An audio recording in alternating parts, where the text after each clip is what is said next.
अच्छा जी, अस्सलाम वालेकुम। आज का हमारा टॉपिक है एग्जिस्टेंशियलिज्म। ठीक है, ये भी फिलॉसफी ऑफ एजुकेशन है। तो हम लोगों ने जो ना वो पहले आइडियलिज्म पढ़ी है और उसके बाद नेचुरलिज्म पढ़ी है और उसके बाद जो है ना हमने रियलिज्म पे जो है ना वो मैंने लेक्चर बना के जो है ना वो सेंड किया है। अगर आपको लिंक नहीं मिला तो मैं आपको वो लिंक शेयर कर दूंगी। ठीक है, तो उससे वो फिर आप लेक्चर जो है ना वो यूट्यूब से ले लीजिएगा। तो आज हमारा फोर्थ लेक्चर जो है ना वो है एग्जिस्टेंशियलिज्म पे। तो ये एग्जिस्टेंशियलिज्म जो है ना ये भी एक फिलॉसफी ऑफ एजुकेशन है और आजकल ये बहुत ज्यादा इन है। ठीक है, क्योंकि जो है ना वो एक तो होती है ना वार ऑफ ऐसी वार जो जिसमें टूल्स यूज किए गए हों। ठीक है, हथियारों से लड़ी गई हो तो उसमें तो डिफीट जो बंदा करता है वो उसकी ऐसी सिचुएशन होती है। तो आफ्टर इफेक्ट्स होते हैं उस पे, आफ्टर जो वार कॉन्सिक्वेंसेज हैं उनके अंदर उसके अंदर डिजेक्शन पैदा हो जाती है और होपलेसनेस और नथिंगनेस निहिलिज्म पैदा हो जाती है।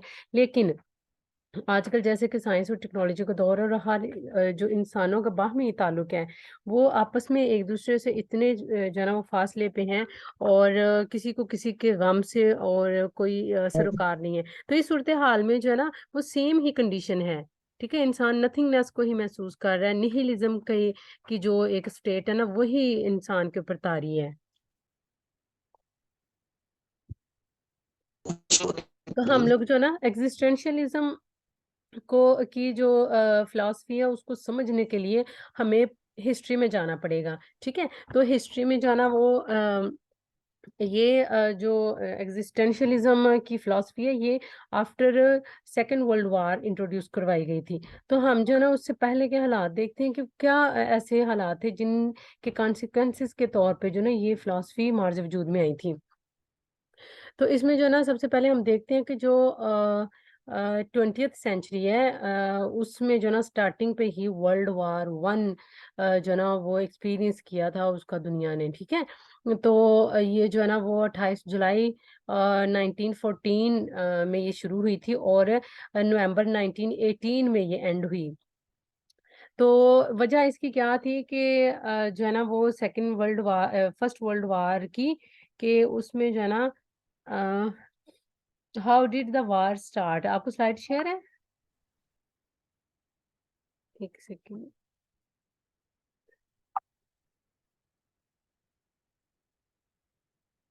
अच्छा, ये जो है ना आपको स्लाइड अब मेरे ख्याल से जो है ना डिस्प्ले हो गई है। अच्छा, तो ये जो है ना ये देखिए वर्ल्ड वॉर वन जो है ना वो स्टार्ट हुई थी 28 जुलाई 1914 में। ठीक है, और it was ended in 1918।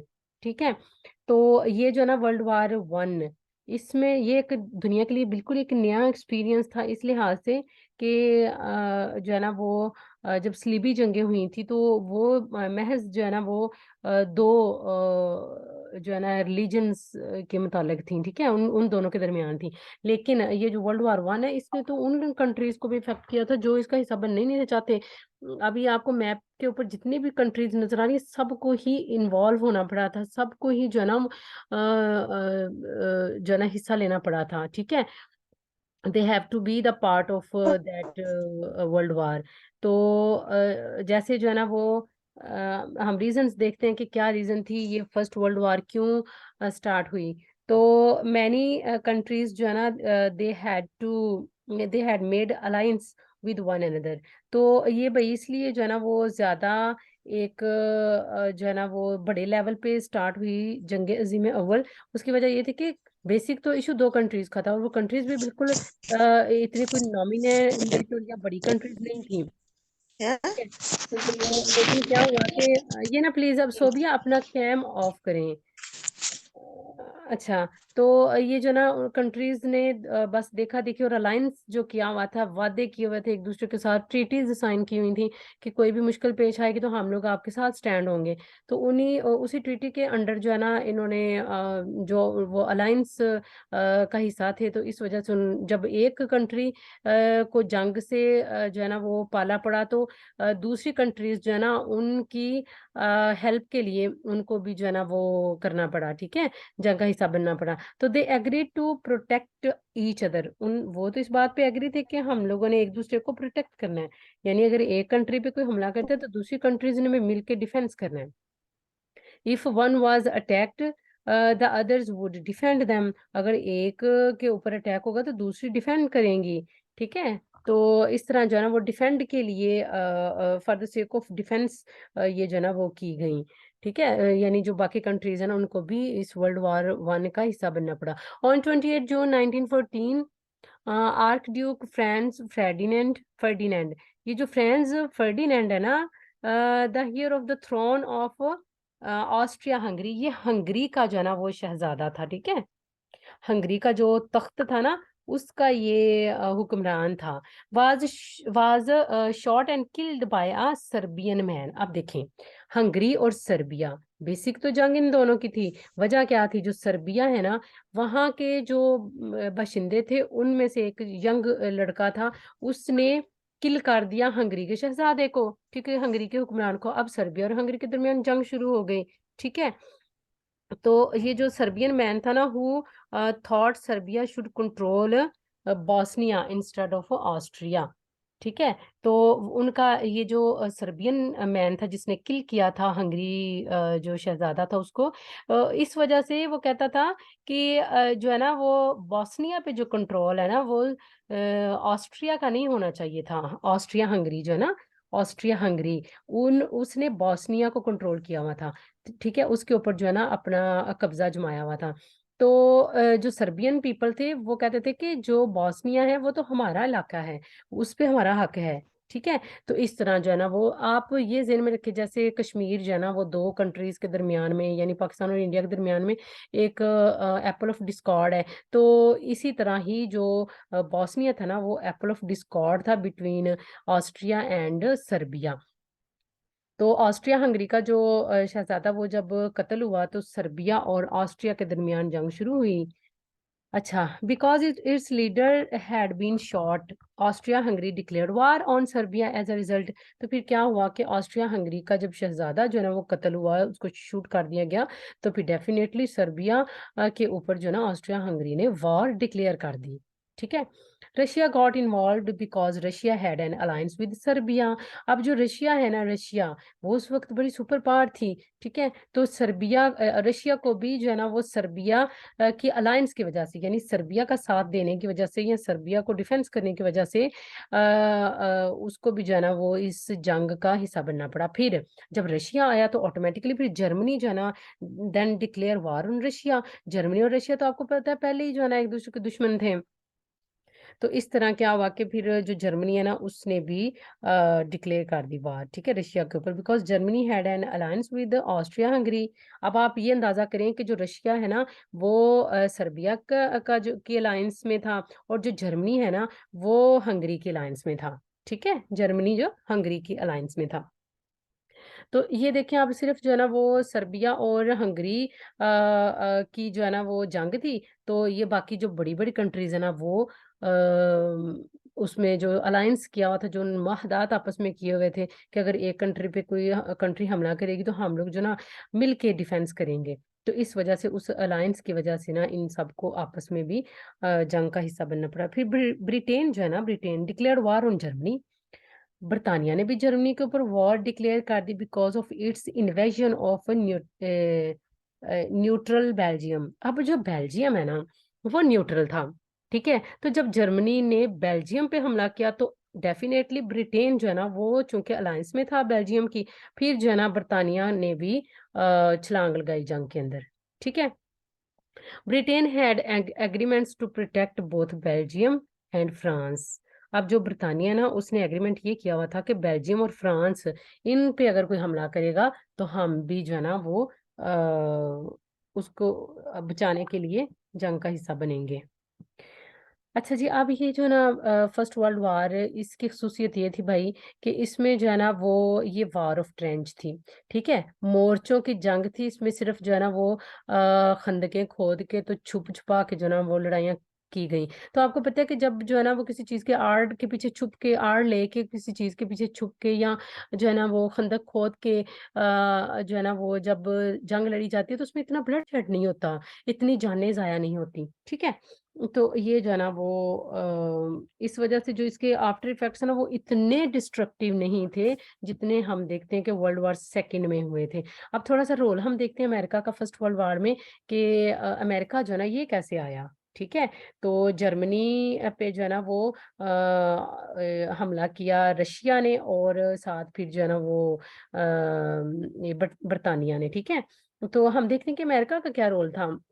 America तो हमें तब नज़र नहीं आ रहा वहाँ पे, तो हम देखते हैं कि अमेरिका जो है ना वो एंटर्ड इन वॉर इन 1917। ये तो एंटर ही 1917 में हुआ था। अब इसकी जो है ना यहाँ से इसने अपने आप को स्ट्रॉन्ग किया, ये सुपर पावर ऐसे ही नहीं बन गया। उसकी वजह ये थी कि इसने जब 1917 में जो है ना ये जंग का हिस्सा बना है, तो 14 में स्टार्ट चूँकि हुई थी, ठीक है? तो स्टार्ट हुई थी 14 में। अब 15, 16 एंड 17 आफ्टर 3 इयर्स, ठीक है? अब ये 3 इयर्स सोया हुआ था? नहीं, बिल्कुल भी नहीं, ये सोया नहीं हुआ था। बल्कि इसने अपनी सारी जो अपनी पावर है उसको कलेक्ट किया, अपने जितने भी जिसके पास टूल्स थे और जितने भी इसके पास हथियार और एटम बम्स और ये इस तरह की जितनी भी टेक्नोलॉजीज़ थी ना वो इसने कलेक्ट की। इसको पता था कि जो है ना वो दुनिया सारी ही जो है ना जंग का हिस्सा बनी हुई है। तो इसने फाइनेंशियली अपने आप को इतना स्ट्रॉन्ग किया, और फिर ये असले जब बना के इसने असले बेचने शुरू किए, ठीक है?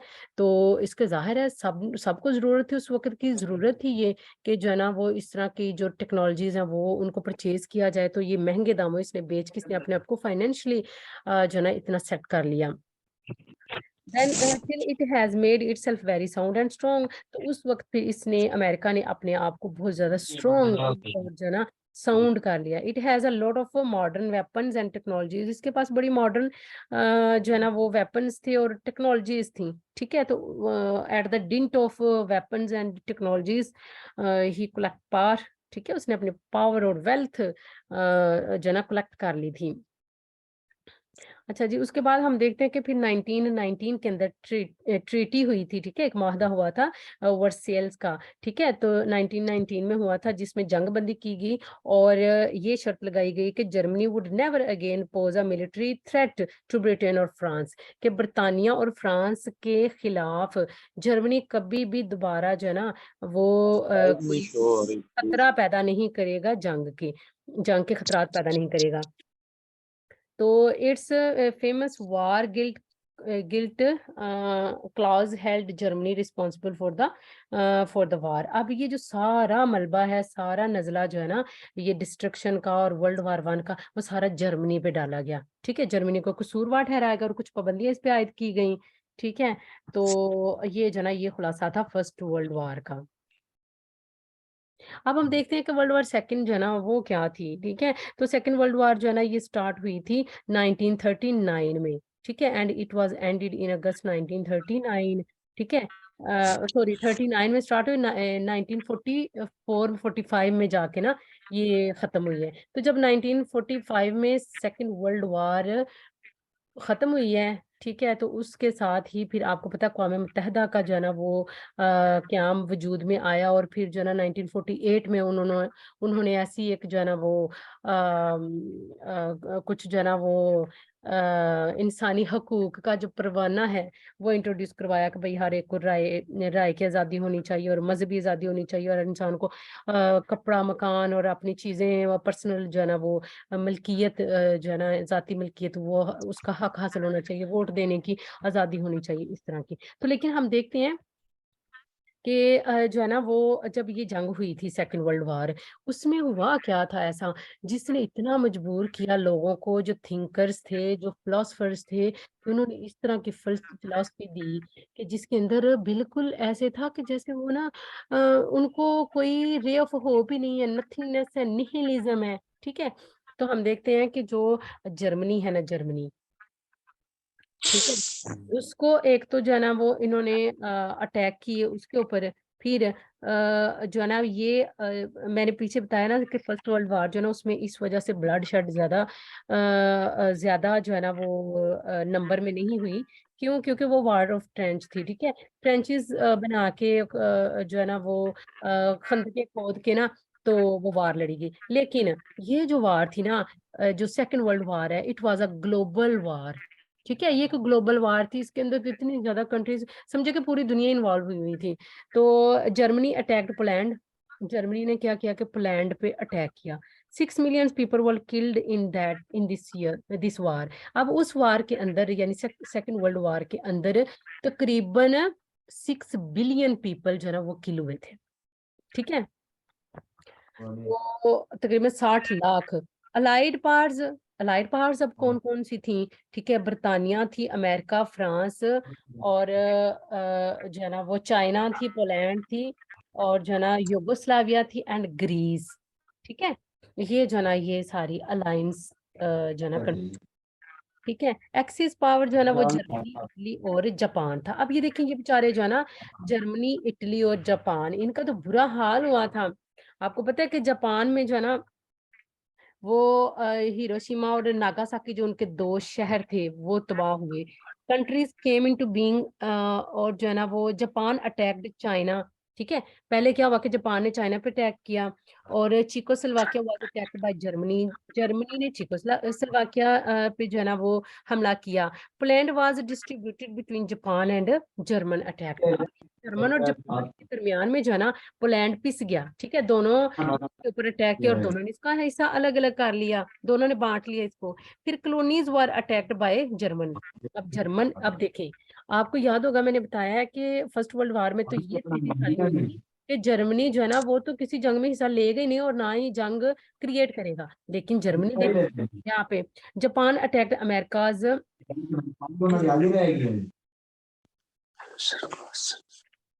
मेरी कमेटी के बगैर मेरे का चेयर है गया। ये प्लीज अपना माइक ऑफ करें। तो ये जो हार्बर है ना, और अमेरिका केम इन वार, ये अमेरिका के हार्बर पर जब इन्होंने जो है ना हमला किया, तो फिर अमेरिका को भी इसमें आना पड़ा। अब ये जो ना सारी सूरत हाल थी। अब आपको पता है कि जो नागासाकी और हिरोशिमा जो थे, जापान के दो शहर थे, ठीक है?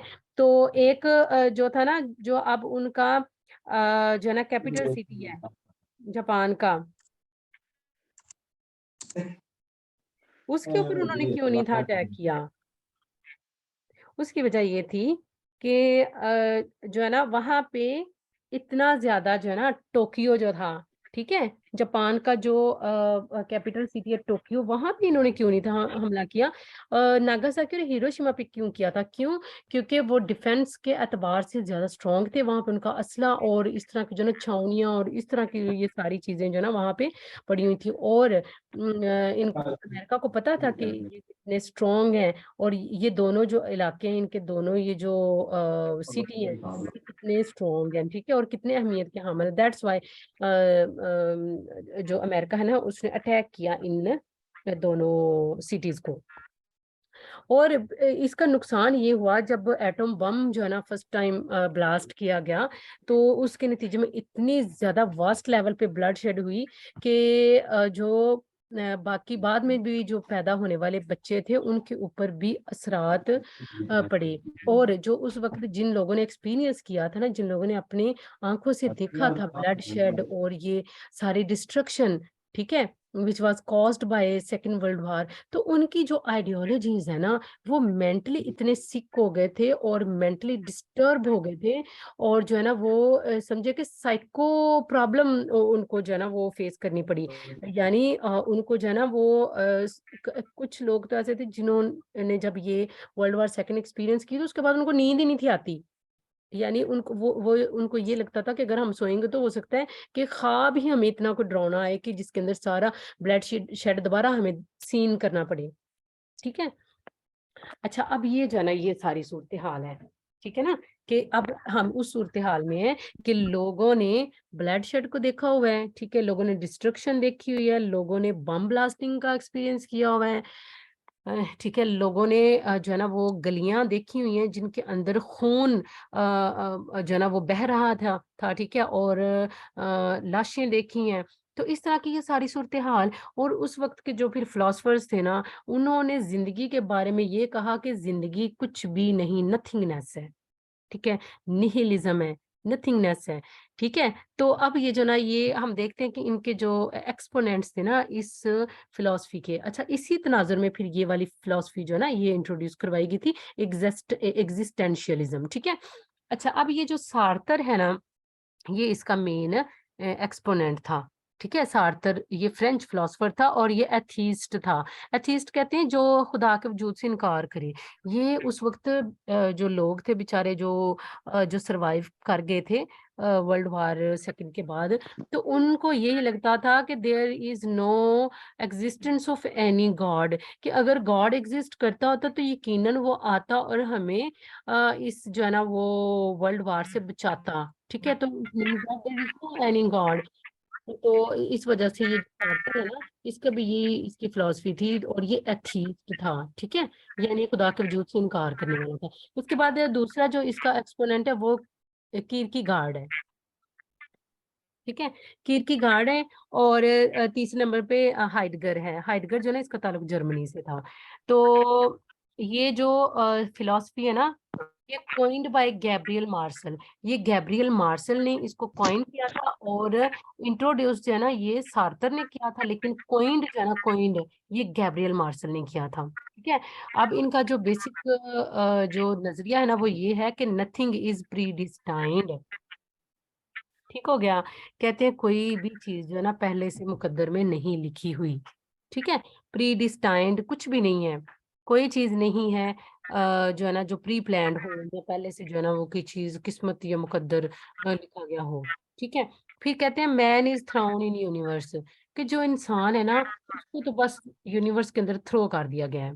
कोई मकसद नहीं, कोई प्री प्री जो है ना वो प्लान नहीं था गॉड का, ठीक है, क्योंकि गॉड को तो ये मानते ही नहीं ना कि उसकी एग्जिस्टेंस है। वो कहते हैं कि बस इंसान जो है ना ऐसे ही जो है ना यूनिवर्स में फेंक दिया गया है, ठीक है। Man is thrown in universe. फिर कहते हैं कि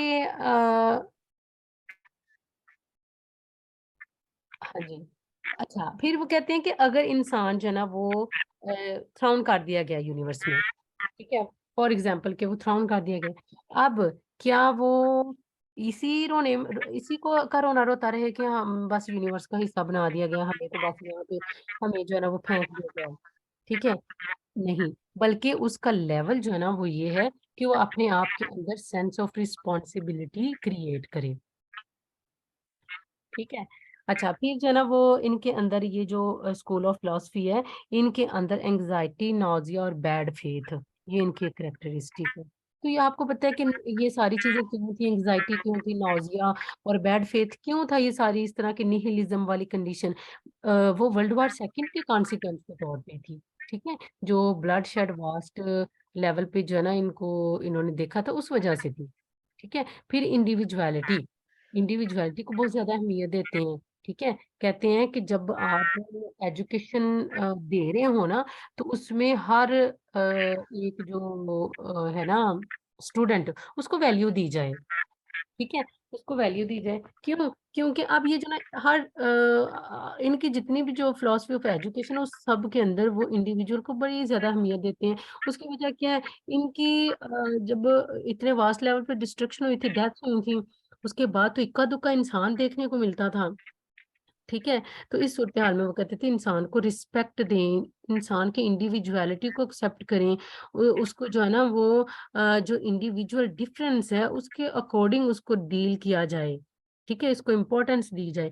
तो ये जो इम्पोर्टेंस है ना वो दी जाए। और ये क्यों था इस तरह, ठीक है, इनका ये कॉन्सेप्ट क्यों था, इसी वजह से था कि जो है ना इंसानियत की कमी हो चुकी हुई थी, क्योंकि जो सेकेंड वर्ल्ड वार उसमें डेथ्स बहुत ज्यादा रेट में हुई थी prior then existence of God. वो कहते हैं कि जो इंसान है ना उसका गॉड की एग्जिस्टेंस के साथ कोई ताल्लुक नहीं, गॉड तो है ही नहीं है। और इंसान की एग्जिस्टेंस जो है ना वो बस इंसान पता नहीं कब से मार्ज वजूद में आया है, ठीक है। तो जो है ना इसकी एग्जिस्टेंस गॉड की एग्जिस्टेंस के साथ कोई ताल्लुक नहीं दिखती। गॉड की एग्जिस्टेंस से पहले ही इंसान एग्जिस्ट कर चुका था, ठीक है, उनका कहना। लेकिन आप ये ज़हन में रखिएगा कि वो खुदा के वजूद से इनकार करते हैं। फिर वो मैन ओरिएंटेड, वो कहते हैं कि मैन जो है ना ये ज्यादा काबिल एहतराम है, ठीक है। फिर ये कहते हैं कि जो है ना मेथड ऑफ टीचिंग, वो भी इस तरह हो कि जो टीचर है उसका रोल इस तरह हो कि वो स्टूडेंट्स को बिल्कुल जो है ना इंडिविजुअल जो है ना एक शख्सियत समझे और उसके अकॉर्डिंग उसको ट्रीट करें।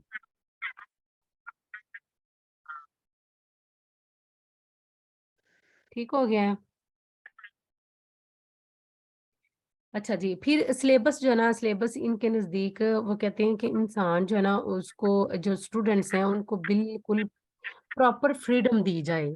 ठीक है, उनकी इंडिविजुअलिटी को मद्देनजर रखते हुए उनके साथ जो भी कोई पढ़ना चाहे या जो जिस तरह की भी गाइडलाइन लेना चाहे, तो ये टीचर की रिस्पॉन्सिबिलिटी है कि वो उनको उसी तरह ही डील करे।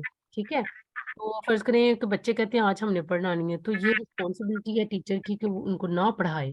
ठीक है, जो जिस हद तक वो पढ़ना चाहे उस हद तक टीचर उनको पढ़ाए, उनकी इंडिविजुअलिटी को, उनकी ख्वाहिशात को। ठीक है, और जो जो सिलेबस है ना, सिलेबस है जो करिकुलम है, वो भी इस तरह का डेवलप हो कि ये नहीं कि उसमें जो है ना वो एक जनरल जो है ना वो कॉन्सेप्ट दिया जाए और उसको ही बच्चे जो है रिवाइज करें, उसको लर्न करें, नहीं, बल्कि इंडिविजुअलिटी और इंडिविजुअल डिफरेंसेस को मद्देनजर रखते हुए जो है ना वो करिकुलम डेवलप किया जाए। ठीक है, और इनका ये कहना है कि जो जो टीचर है ना उसके और स्टूडेंट के दरमियान एक खास किस्म का जो है ना वो लिंक होना चाहिए। ठीक है, यानी स्कूल से हटके भी उनके अंदर जो है ना लिंक होना चाहिए, ताकि स्टूडेंट जो है ना उसको बगैर किसी प्रेशर के वो टीचर से जो भी रहनुमाई लेना चाहे वो ले सके। ठीक है, तो अब इस तरह की ये कंडीशन ज्यादा कस नहीं आता था कि इंडिविजुअलिटी को ज्यादा कौन सा स्कूल ऑफ फिलोसफी इंपॉर्टेंस देता है, तो वो डेफिनेटली एग्जिस्टेंशियलिज्म है। और जिसके अंदर निहिलिज्म और नथिंगनेस का कॉन्सेप्ट है वो भी, और जिसके अंदर गॉड की एग्जिस्टेंस का इनकार है वो भी एग्जिस्टेंशियलिज्म ही है। और रीजन आपको मैंने बता दी है। ठीक है, कि क्यों जो है ना उनका गॉड के एग्जिस्टेंस पे यकीन नहीं था। ठीक है, वो जो उन्होंने एक्सपीरियंस की थी वर्ल्ड वार वन, उसकी वजह से वो कहते थे अगर कोई मसीहा होता तो यकीनन ये जंगें ना होती।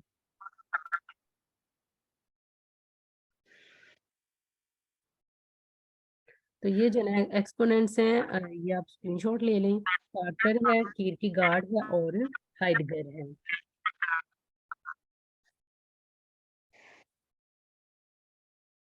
चलें जी, इसमें अगर आपने कुछ पूछना है तो पूछ लें।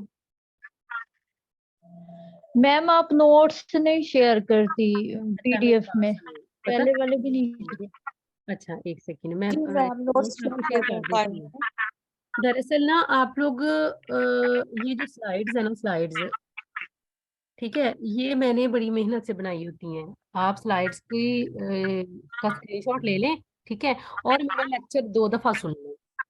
आपको किसी मटेरियल की जरूरत नहीं पड़ेगी, मैं तो आपको एक्स्ट्रा जो है ना वो मटेरियल प्रोवाइड करती हूँ थ्रू लेक्चर। नहीं मैम, आप अगर हमें